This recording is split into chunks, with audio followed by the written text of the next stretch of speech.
Hello అండి, welcome to our channel. ఈరోజు మన రెసిపీ పప్పు పొంగలి. చాలా సింపుల్గా ట్రెడిషనల్ వేలో దీన్ని తయారు చేసుకుందామండి. దీనికోసం ముందు నేను కుక్కర్ తీసుకున్నాను, కుక్కర్లో ప్రిపేర్ చేస్తున్నాను. ఇక్కడ చూపిస్తున్న ఈ గ్లాస్ తోటి ఒక గ్లాసు రైస్ తీసుకుంటున్నానండి. సేమ్ అదే గ్లాస్ తోటి ఒక గ్లాసు ఫుల్గా కాకుండా పైన తల కొట్టేసి పెసరపప్పు తీసుకున్నాను. ఇప్పుడు ఇందులో వాటర్ పోసుకొని దీన్ని బాగా 2-3 సార్లు క్లీన్ చేసుకోవాలి.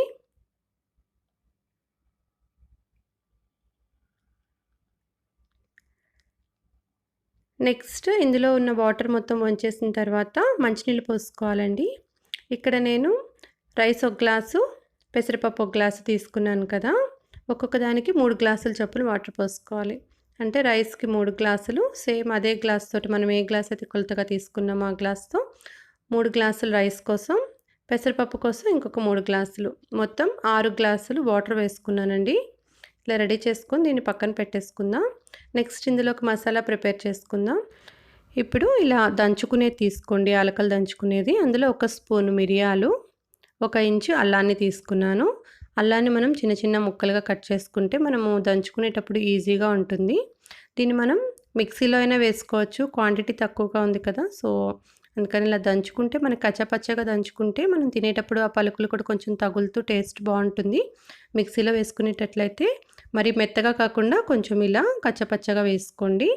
ఇలా మనం పేస్ట్ అయిన తర్వాత ఇప్పుడు దీన్ని ఇందాక రైస్ వాటర్ పోసి పెట్టుకున్నాం కదా కుక్కర్లో, అందులో యాడ్ చేసుకోవాలి. మనం క్వాంటిటీ కరెక్ట్గానే తీసుకున్నామండి. దంచింది మొత్తం కూడా వేసేసుకుందాము. నెక్స్ట్ ఇందులో టేస్ట్కి సరిపడినట్లు సాల్ట్ కూడా వేసేసుకోవాలి ఒకేసారి. 1½ స్పూన్ వేసుకున్నానండి. తర్వాత చెక్ చేసుకొని మళ్ళీ అవసరమైతే యాడ్ చేసుకోవచ్చు. ఇలా మొత్తం ఈ 2 వేసుకున్న తర్వాత ఒకసారి ఇలా మిక్స్ చేసుకోవాలి. మనం కుక్కర్లో ఉడికించుకునేటప్పుడు మనం ఇలా కలుపుకోకపోతే విజిల్ వచ్చినప్పుడు ఒకవేళ వాటర్ కనుక బయటకు వచ్చేస్తే మసాలా అంతా కూడా పోతుంది కదా, ఘాటు తగ్గిపోతుంది, అంత టేస్టీగా ఉండదు. అందుకని ఒకసారి మిక్స్ చేసుకొని ఇలా కుక్కర్ రెడీ చేసుకొని స్టవ్ మీద పెట్టుకోండి.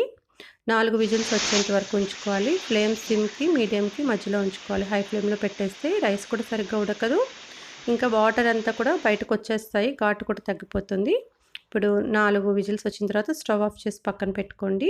స్టీమ్ అంతా పోయేలోపు మనము పోపు ప్రిపేర్ చేసుకుందాం. స్టవ్ మీద పోపు కట్టు పెట్టుకొని ఇందులో 3 స్పూన్ల వరకు నెయ్యి వేసుకున్నానండి. నేతి పోపు పెట్టుకుందాము.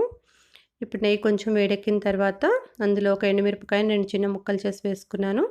1 స్పూను మినపగుండ్లు, 1 స్పూను పచ్చిశనగపప్పు వేసుకున్నాను. ఇవి కొంచెం వేగిన తర్వాత అప్పుడు ఇందులో కొంచెం జీడిపప్పు కూడా వేసుకున్నానండి.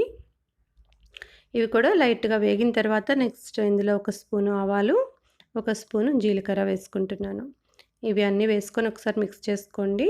ఆవాలు మనకి చిటపట అంటూ పోపు కూడా చక్కగా మంచిగా లైట్ కలర్లో వేగిన తర్వాత నెక్స్ట్ ఇందులో 1/2 స్పూను ఇంగువను వేసుకుంటున్నాను.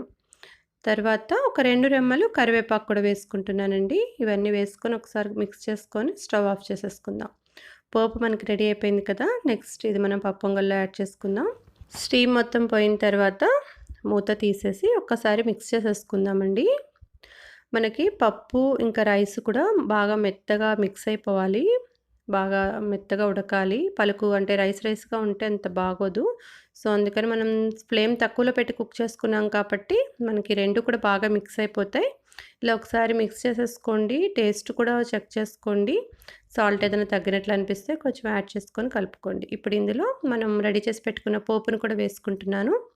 పోపు వేసుకొని మొత్తంలో కలిసేలాగా ఒకసారి మిక్స్ చేసేసుకుందాము. మనం రెడీ చేసుకునే పప్పు పొంగలి 5 మెంబర్స్ వరకు సరిపోతుందండి. మిరియాల ఘాటు తెలుస్తూ అల్లం వాసనతోటి పప్పు పొంగల్ టేస్ట్ చాలా బాగుంటుందండి. ఇలా ఉత్తుగా అయినా కూడా తినేసుకోవచ్చు, కొంచెం నెయ్యి వేసుకొని, లేకపోతే నార్మల్ చట్నీతోటైనా సర్వ్ చేసుకోవచ్చు. మార్నింగ్ బ్రేక్ఫాస్ట్గా కానీ లంచ్లో కానీ చాలా బాగుంటుంది.